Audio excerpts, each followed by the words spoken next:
On dit qu'il y a deux certitudes dans cette existence, les impôts et la mort. Pour la première, on peut toujours tricher. Pour la seconde, le rendez-vous est inéluctable. Ma propre mère a fait le grand voyage en 2019. 2 semaines à l'hôpital, 2 semaines à l'avoir décliné, à écouter le balai macabre des machines et le jargon mielleux de ces prostituées en blouse blanche qui facturaient l'espoir au prix du platine, tout en sachant pertinemment que le rideau allait tomber. Elle était condamnée. Et Madagascar, ma patrie, est comme ma mère, condamnée.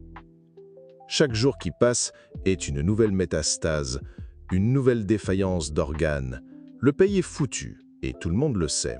Mais le spectacle doit continuer. Les grands argentiers internationaux, les diplomates au sourire carnassé, les ONG pleines de bonnes intentions et de salaires exorbitants, tous jouent leur partition, prodiguant des conseils d'encouragement à un cadavre encore tiède pendant qu'ils se remplissent les poches avant de s'envoler pour une retraite dorée à Genève ou sur la Côte d'Azur. Les symptômes ? Oh, ils sont d'une clarté clinique. 6 heures de délestage par jour, parce que la lumière est devenue un luxe. 12 heures de coupure d'eau, parce que l'hydratation est désormais une option. Mais ces derniers temps, le diagnostic s'est affiné. La tumeur a enfin un nom, un visage. Une entité qui, par sa seule présence, transforme l'or en plomb et l'espoir en merde. Cet agent pathogène, ce virus en costume-cravate, c'est le président, Andry Rajoelina. C'est une chance scientifique, presque observable au microscope. Toute affaire, tout projet, toute idée touchée, même de loin, par cet individu, se transmute instantanément en un gigantesque sac d'excréments qui explose à la face de la nation. L'affaire des avions iraniens, une magouille grotesque. 5 Boeing immatriculés à la va-vite à Madagascar pour permettre à Téhéran de contourner les sanctions américaines. Bien sûr, les Occidentaux, drapés dans leur vertu immaculée, se sont mis à crier comme des putois qu'on égorge. « Oh mon Dieu, le droit international !» Lequel ? Celui de l'ONU, qui n'a plus de sanctions contre l'Iran ? Ou celui bien plus commode des États-Unis, qui s'applique à la planète entière par la grâce de leur droit extraterritorial, un joli nom pour dire colonisation juridique. Au final, 22 lampistes en prison, une ministre qui passera devant une haute cour de justice aussi crédible qu'un tribunal de Polichinelle, et des pontes du régime qui ont encaissé des valises de billets.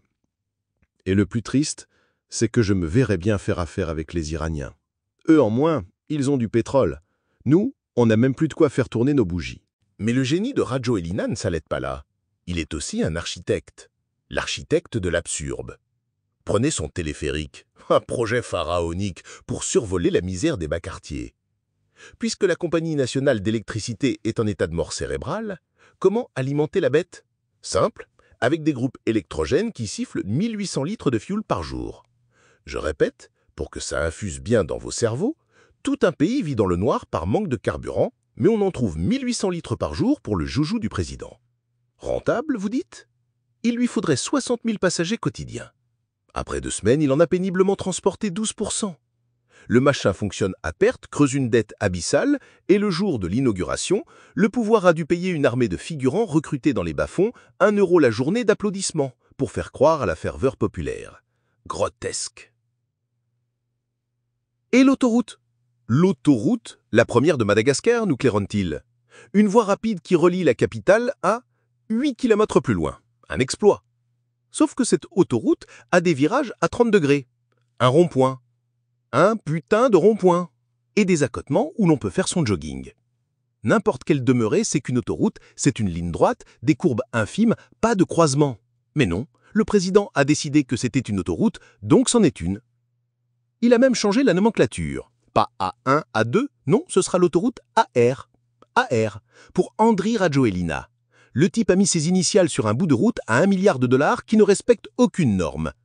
C'est plus de la mégalomanie à ce stade, c'est une maladie psychiatrique. Pendant ce temps, le peuple crève. L'inflation galope. Les parents ne peuvent plus envoyer leur enfant à l'école. La solution du génie ? Organiser une braderie de fournitures scolaires à moins 50%. Voilà, le chef de l'État s'est fait VRP, un vendeur de cahiers. Pour la photo, pour les images de pauvres gens qui le remercient les bras au ciel parce qu'on leur a glissé un billet pour jouer la comédie. C'est son seul talent, la communication, l'escroquerie à la petite semaine. Il n'a jamais été autre chose. Et même quand un miracle se produit, il trouve le moyen de le souiller. L'équipe nationale de foot, les Barréas, composée de joueurs locaux, des mecs du quartier, atteint la finale de la CHAN. Une vraie bonne nouvelle, un moment de fierté pure. Et que fait-il? Il récupère. Il parasite.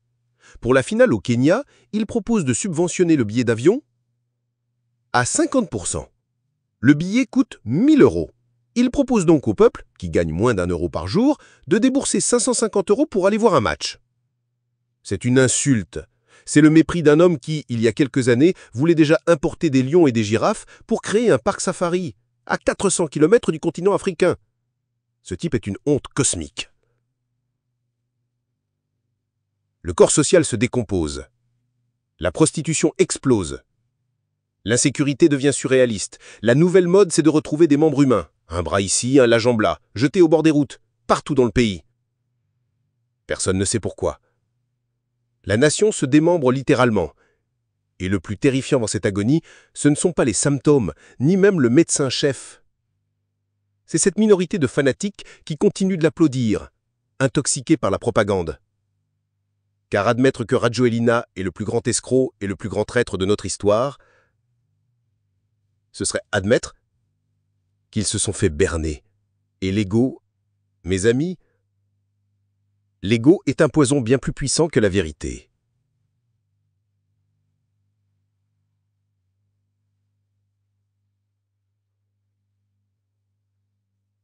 Comme ma mère en 2019, ce pays vit ses derniers instants. La seule question qui reste est de savoir qui signera l'acte de décès.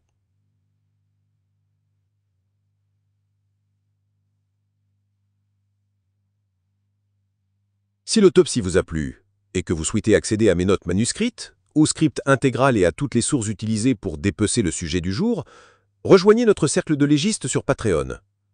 Vous pourrez y voter pour les prochaines victimes à passer sur la table de dissection.